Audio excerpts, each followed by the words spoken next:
क्या कभी आपने ये नोटिस किया है, मार्केट में एक ऐसा समय आता है जब सब कुछ शांत हो जाता है। वहाँ पे बड़ी बड़ी कैंडलें बनना बंद हो जाती हैं और मार्केट एक छोटी सी रेंज में घूमने लगता है। ऐसा लगता है कि मार्केट अपनी सांसें रोक के खड़ा हुआ है।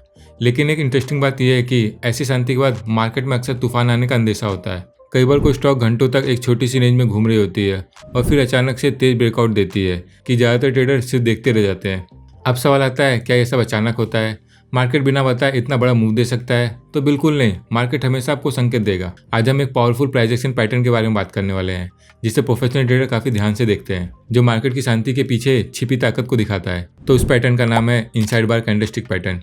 अगर आप पैटर्न को ठीक तरह से समझ जाते हो तो आप सिर्फ कैंडल नहीं देखोगे, आप मार्केट की साइकोलॉजी को भी पढ़ना सीख जाओगे। यही एक चीज़ है जो बिगनर ट्रेडर और स्मार्ट ट्रेडर के बीच फर्क पैदा करती है।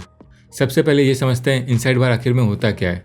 जब एक छोटी कैंडल अपनी पिछली बड़ी कैंडल के हाई और लो के अंदर बंद होती है, उसे हम इनसाइड बार कहते हैं।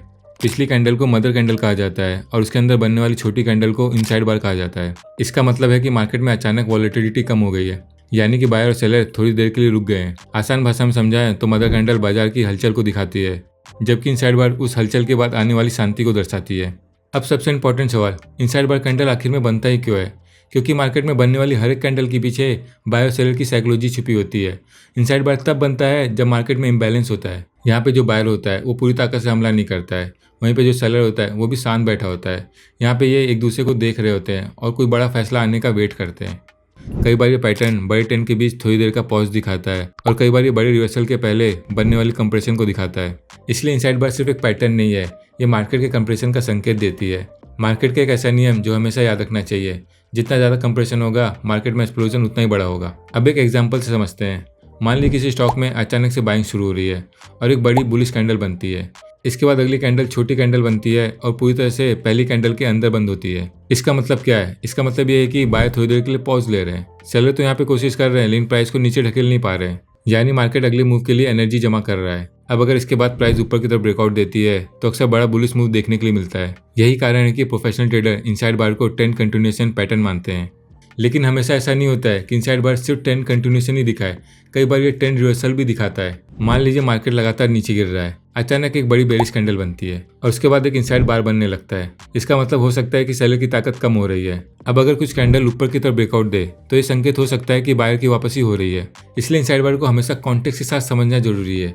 सिर्फ पैटर्न देखकर ट्रेड लेना सबसे बड़ी गलती है। अब बात करते हैं इनसाइड बार की साइकोलॉजी की। जब चार्ट पे इनसाइड बार बनता है तो मार्केट में क्या चल रहा होता है? सोचिए, यहाँ पे बायर और सेलर एक दूसरे का इंतजार कर रहे होते हैं। बायर को लगता है प्राइस यहाँ से ऊपर जाएगा और सेलर को लगता है प्राइस यहाँ से नीचे जाएगा। इस कंफ्यूजन के कारण प्राइस एक छोटी रेंज में फंसी रहती है। लेकिन ये शांति हमेशा के लिए नहीं होती है, क्योंकि मार्केट लंबे समय तक बैलेंस में नहीं रह सकता है। जल्दी या देरी से किसी एक पक्ष को कंट्रोल लेना होता है और जैसे ही कंट्रोल आता है मार्केट उस दिशा में काफ़ी तेजी से भागती है। यही कारण है प्रोफेशनल ट्रेडर इनसाइड बार को स्प्रिंग की तरह देखते हैं। एक स्प्रिंग को जितना तेज दबाया जाए वो उतना तेज उछलता है। इनसाइड बार भी बिल्कुल ऐसा ही होता है। ये मार्केट के कंप्रेशन को दिखाता है। जब ये कंप्रेशन टूटता है तो मोमेंटम भी बड़ा पैदा होता है। अब एक इंपॉर्टेंट चीज़ समझते हैं, सारे इनसाइड बार एक बराबर नहीं होते हैं। कुछ इनसाइड बार काफ़ी ताकतवर होते हैं और वहीं पे कुछ बिल्कुल बेकार होते हैं। सबसे मजबूत इनसाइड बार वो होते हैं जो ट्रेंड के अंदर बनते हैं। अगर मार्केट पहले से अप ट्रेंड में है और फिर इनसाइड बार बनता है तो इसके ऊपर की तरफ ब्रेकआउट होने की संभावना सबसे ज़्यादा होती है। इसी तरह डाउन ट्रेंड में बनने वाला इनसाइड बार नीचे की तरफ ब्रेकआउट दे सकता है। अब सवाल आता है, इनसाइड बार को पहचानने का सही तरीका क्या है? कई बिगनर छोटी छोटी कैंडल को भी इनसाइड बार मान लेते हैं, लेकिन असली नियम यह है कि इनसाइड बार का पूरा हाई और लो मदर कैंडल के अंदर बंद होना चाहिए। अगर कैंडल का विक बाहर निकल जाए तो ये परफेक्ट इनसाइड बार नहीं माना जाता है। हालांकि कुछ ट्रेडर इस वेरिएशन को भी स्वीकार कर लेते हैं, लेकिन अगर आप बिगनर हो तो शुरुआत में सिर्फ परफेक्ट इनसाइड बार ही देखें। अब एक ऐसी चीज जो बिगनर अक्सर इग्नोर कर देते हैं वो है वॉल्यूम। सिर्फ पैटर्न देखना काफी नहीं होता है, आपको ये भी देखना होगा कि इनसाइड बार के दौरान वॉल्यूम कैसा है। अगर इनसाइड बार के दौरान वॉल्यूम कम हो रहा है तो ये दिखाता है कि मार्केट वास्तव में कंसोलिडेशन में है, और ब्रेकआउट के समय अचानक से वॉल्यूम बढ़ जाता है तो इसका मतलब है कि बड़े प्लेयर मार्केट में एंट्री ले रहे हैं। यही वो कंफर्मेशन है जिसका इंतजार प्रोफेशनल ट्रेडर करते हैं। अब बात करते हैं फेक इनसाइड बार की। मार्केट में हर पैटर्न प्रॉफिट नहीं देता है। कई बार क्या होता है, प्राइस थोड़ी देर के लिए ब्रेकआउट देता है और वापस उसी रेंज में आ जाता है। इसे हम फेक ब्रेकआउट कहते हैं और यही वजह है कि रिटेल ट्रेडर यहाँ पे ट्रैप हो जाते हैं। स्मार्ट मनी जानबूझकर प्राइस थोड़ा ऊपर और नीचे ढकेलते हैं जिससे रिटेल ट्रेडर जल्दी एंट्री ले ले। जैसे ही रिटेल ट्रेडर फंसते हैं मार्केट उल्टी दिशा में मूव कर जाता है। इसलिए इनसाइड बार ट्रेडिंग में पेशेंस रखना बहुत जरूरी है। अब सवाल आता है, इनसाइड बार क्या हर एक टाइम फ्रेम पे काम करता है?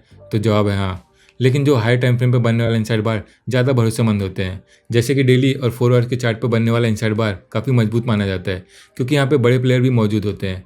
जबकि जो 1 मिनट और 5 मिनट का होता है उसमें काफ़ी नॉइज़ होता है, इसलिए अगर आप बिगनर हो तो बड़े टाइम फ्रेम से ही शुरुआत करनी चाहिए। अब एक इंपॉर्टेंट कॉन्सेप्ट समझते हैं, मल्टीपल इनसाइड बार। कई बार ऐसा होता है कि मदर कैंडल के अंदर सिर्फ एक कैंडल नहीं बल्कि 2-3 छोटी कैंडल बनती है। इसका मतलब है कि मार्केट में कंप्रेशन बहुत ज़्यादा बढ़ रहा है, और अक्सर जितना ज़्यादा कंप्रेशन होगी ब्रेकआउट उतना ही एक्सप्लोजिव हो सकता है। अब सबसे जरूरी बात, इनसाइड बार कोई मैजिकल टूल या फिर कोई मैजिकल पैटर्न नहीं है। ये सिर्फ एक टूल है, इसे कभी भी अकेले इस्तेमाल नहीं करना चाहिए। इसके साथ हमें मार्केट स्ट्रक्चर, ट्रेंड, वॉल्यूम और सपोर्ट रेजिस्टेंस को कंबाइन करके देखना चाहिए। अगर आपको ये वीडियो पसंद आए तो वीडियो को लाइक और चैनल को जरूर सब्सक्राइब करें।